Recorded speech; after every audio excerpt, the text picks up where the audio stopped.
Really, my life is really typical for a young teacher. I'm Maya, and I was hired by one of the top schools in the area after working hard at a teacher training program. What are my plans? Teach. Write a little on the side, and when the appropriate guy shows up, start a family with him. Thanks to my college friend Jess, that right guy thing happened more quickly than I had anticipated. One windy Saturday afternoon, Jess had insisted over coffee that Maya have to meet Tom. He and you are both searching for something genuine. I simply have a sense about this. I'm not sure. That night, I met Tom in a dive bar in the neighborhood. Being a head taller than others and having a laugh that filled the room, he was easy to notice. I was anxious and kept fiddling with my hair a lot.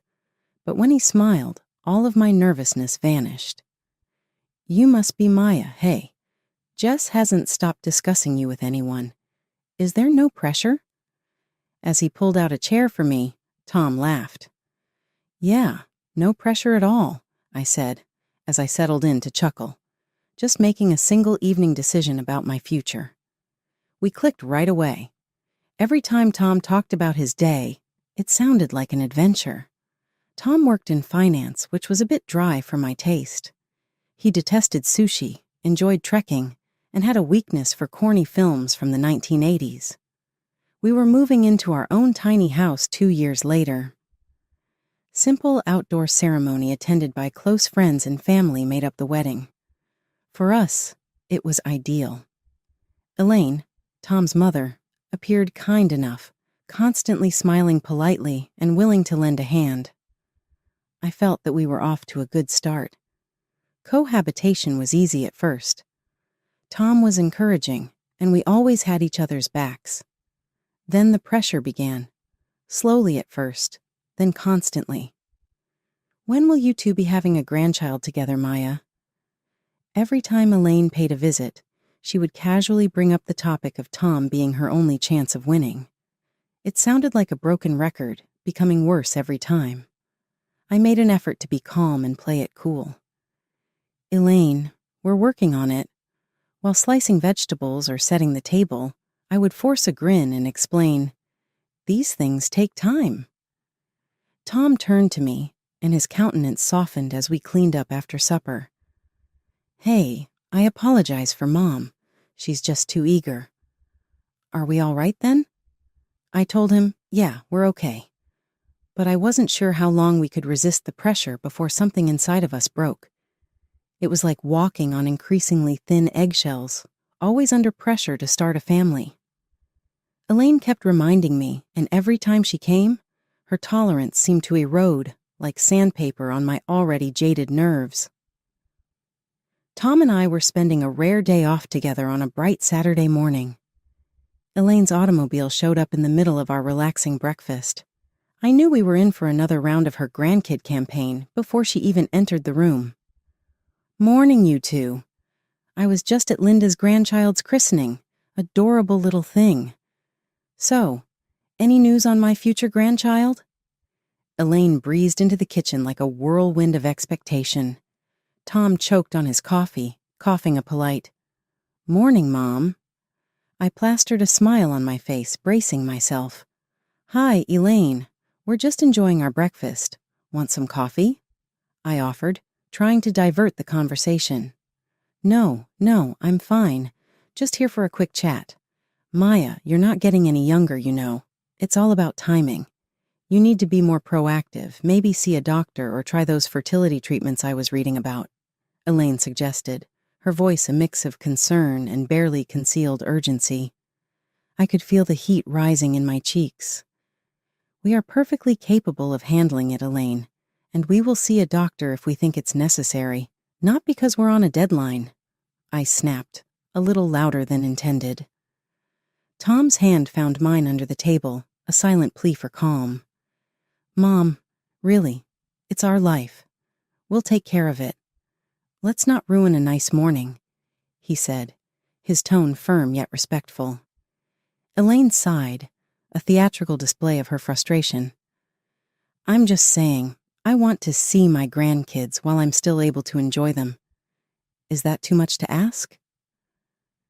There's more to our lives than just making babies, Elaine. We have careers, our own plans. I started, but Tom squeezed my hand, a gentle warning to tread lightly.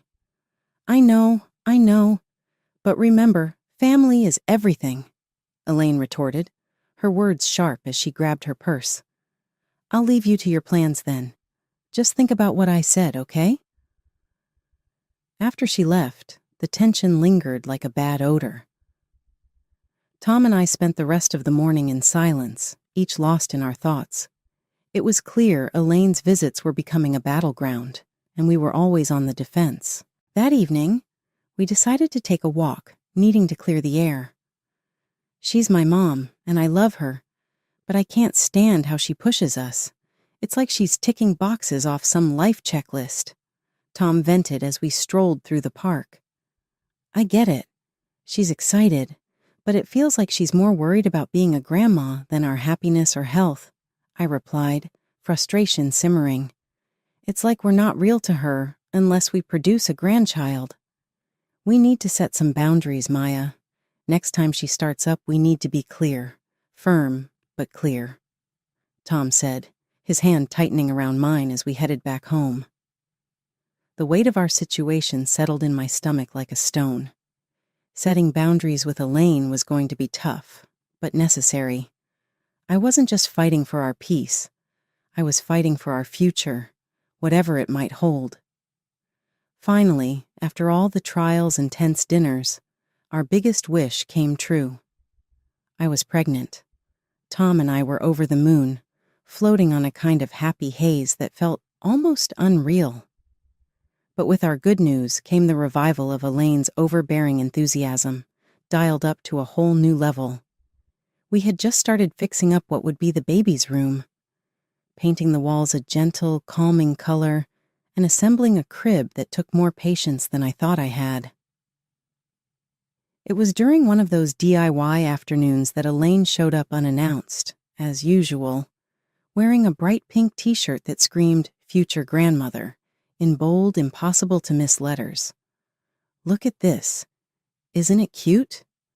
Elaine beamed, stretching the fabric out for us to see. Got it custom made. Elaine, could you maybe not announce it to everyone yet?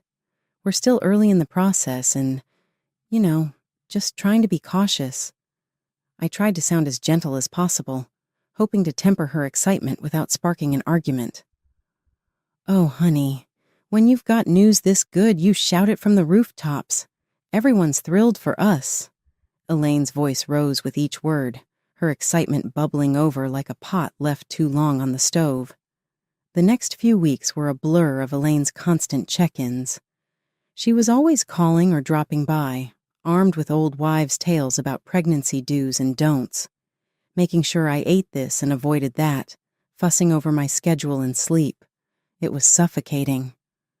Elaine, I appreciate your help, really, but you hovering like this is stressing me out. I finally snapped one evening after she lectured me on the importance of prenatal yoga for the umpteenth time. The pressure didn't let up, though, and neither did my schedule. Balancing teaching with pregnancy wasn't easy, but I was determined to keep things as normal as possible. That is, until one day at school, halfway through explaining a math problem to my fourth graders, I felt a sharp pain that cut my sentence short. The room spun, the chalk slipped from my hand, and then darkness. I woke up in the hospital, the sterile smell of antiseptic flooding my senses before my eyes even opened. Tom was there, his face pale and drawn, holding my hand like it was a lifeline.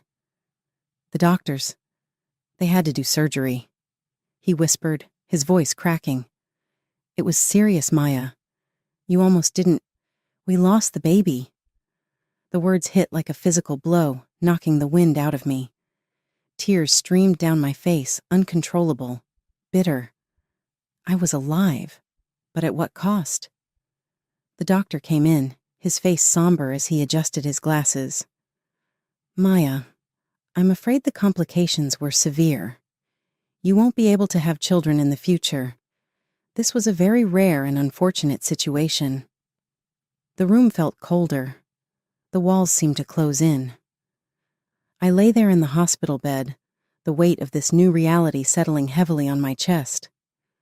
Tom squeezed my hand, his presence a small comfort in the vast ocean of my grief. Just when I thought things couldn't get any worse, Elaine stormed into my hospital room like a whirlwind of misplaced anger and desperation. "I heard what happened, so when are you trying again? We need to start planning," she blurted out the moment she entered, barely even acknowledging my state. I was still hooked to a drip, the dull throbbing in my abdomen a constant reminder of what I'd lost. "Elaine, I can't have children anymore. The surgery, ... My voice broke, the reality hitting me again like a cold wave. "What do you mean you can't?" "That's nonsense." Elaine's face turned a shade of red I'd never seen before. She stormed out of the room, presumably to find a doctor who would contradict the irreversible truth. Tom held my hand, his eyes filled with silent apologies for his mother's harshness. It wasn't long before Elaine returned, her fury now fueled by the confirmation of my condition. "They said what? This is absurd. You've taken away my chance to be a grandmother." She was yelling so loud that a nurse peeked inside, her eyes wide with concern. "Mom, please." Tom interjected. "This isn't helping. Maya needs rest." "Rest?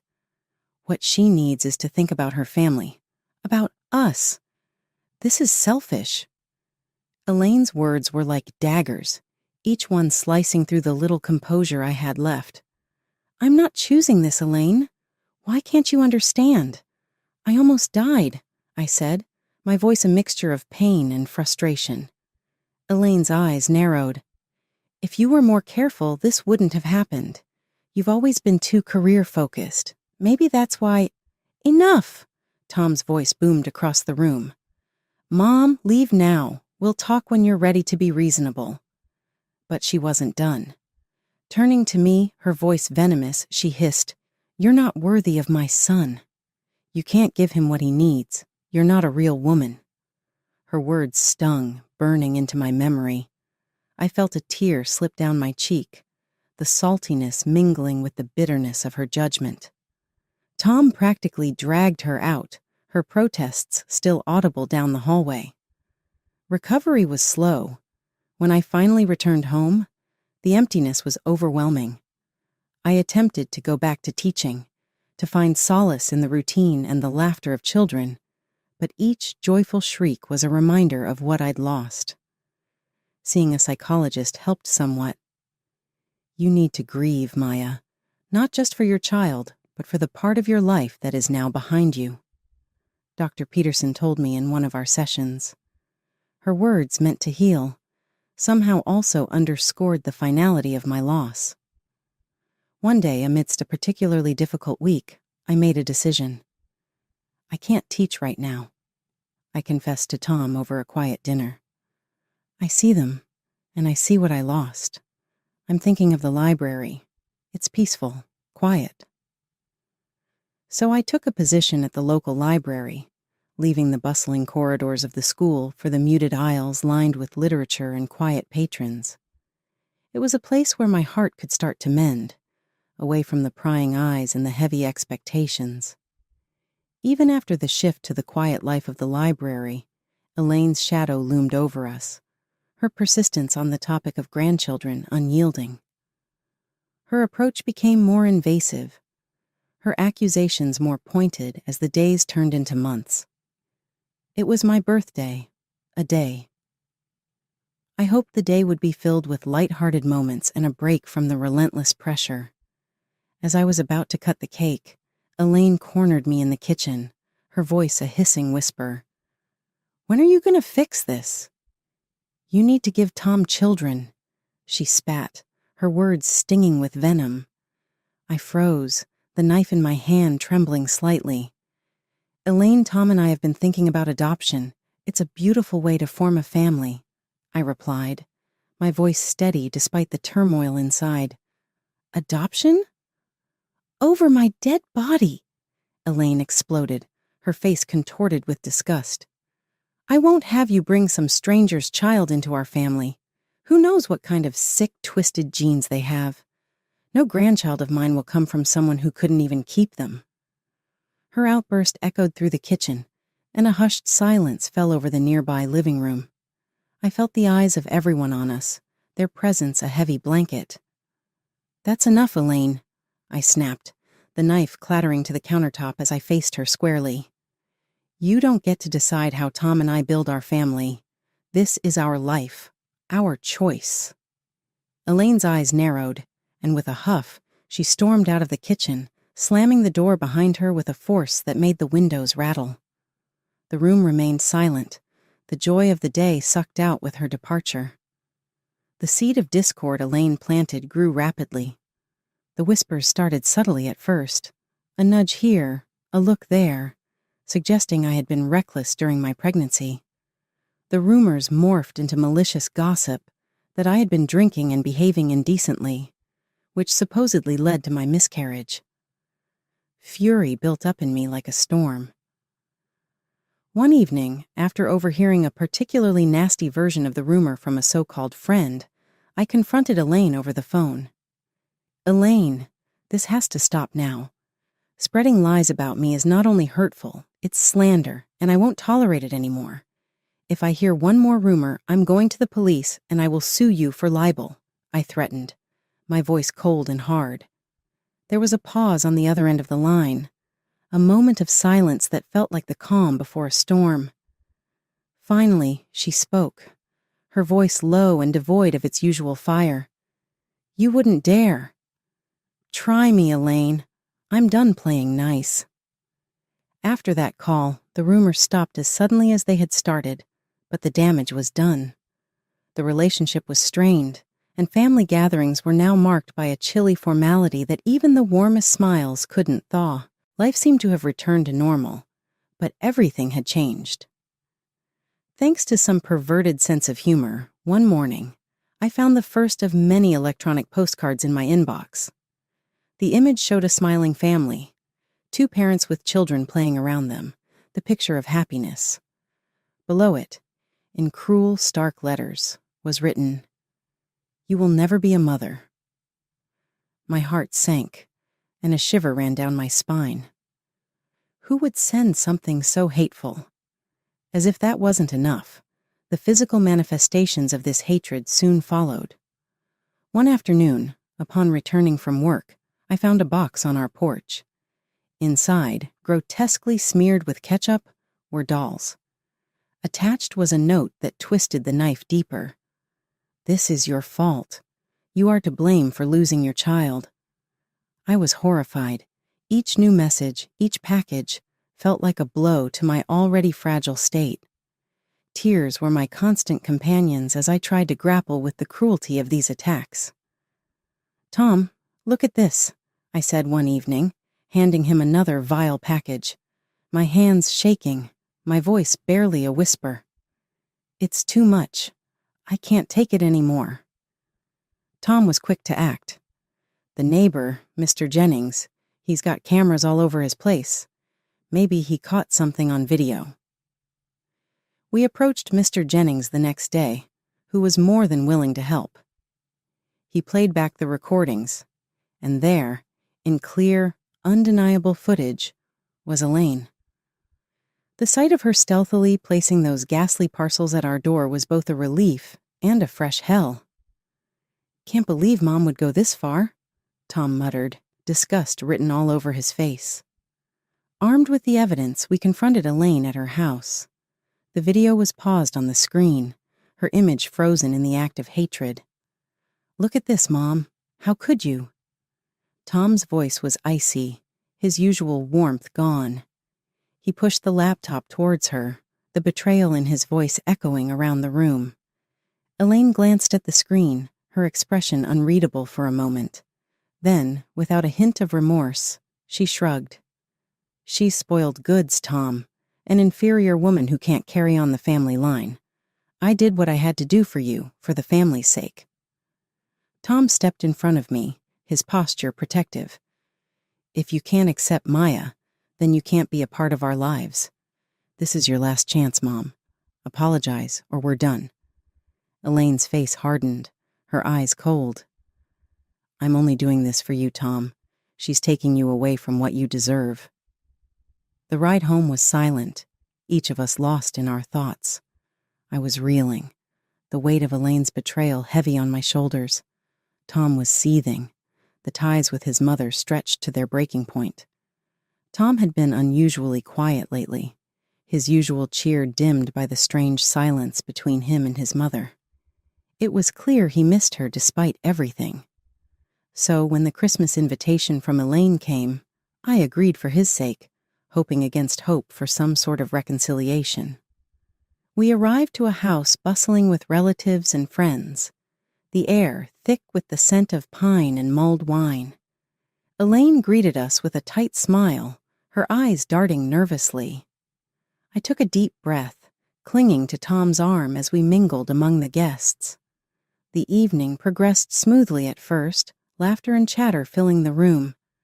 Then midway through, Tom's ex-fiancée Sarah appeared.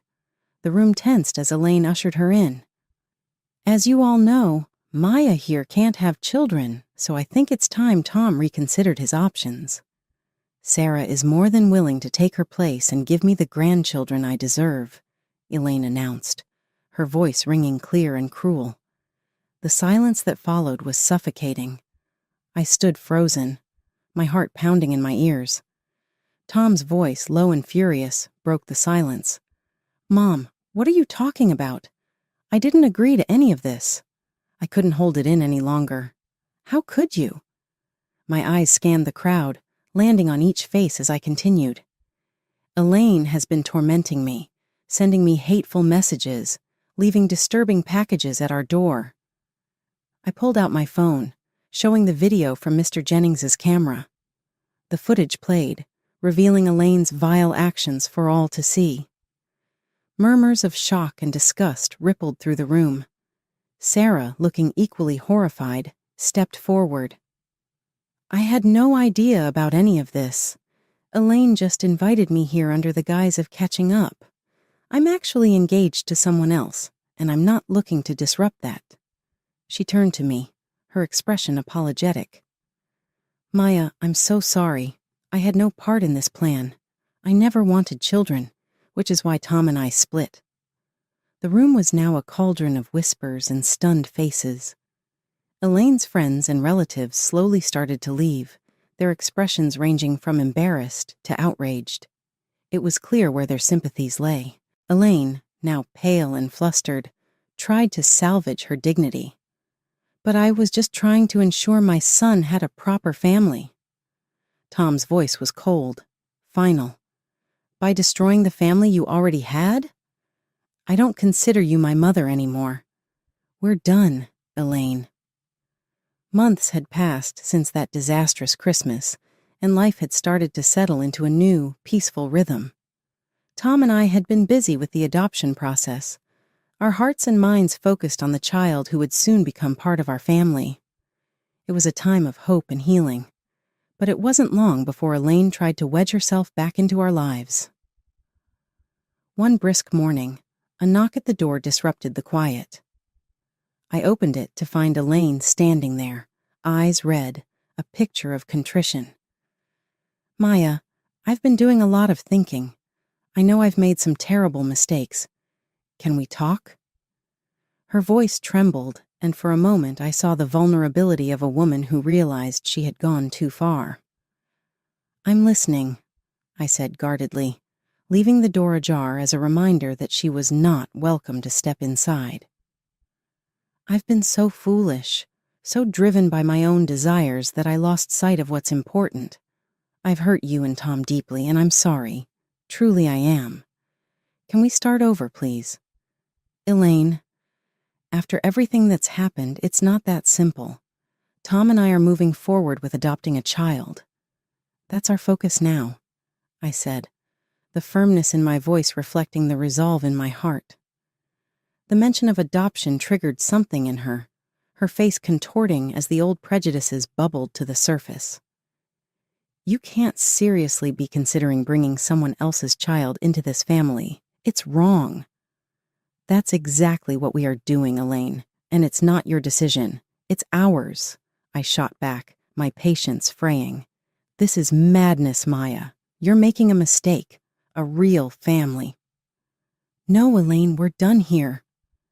Without waiting for her to respond, I closed the door firmly in her face, the click of the latch sounding like the final seal on our relationship. Inside, Tom was standing at the top of the stairs, having heard the exchange. "Everything okay?" he asked, coming down to join me. "I think it finally is," I said, leaning into his embrace. "I told her we're adopting, and she didn't take it well. It's really over this time." Tom nodded, his expression resolute. "Let's make it official then." Together, we blocked Elaine's number on our phones and sent messages to our friends and family, explaining that we had decided to sever ties with her for the sake of our future family's peace and well-being. The adoption procedure proceeded, and enthusiasm and eagerness increased with each new phase. We arranged a room full of love and the hope of fresh starts, filled out applications, and went to interviews. I started to feel drawn back to my previous life, the classroom, as the waiting time came to an end.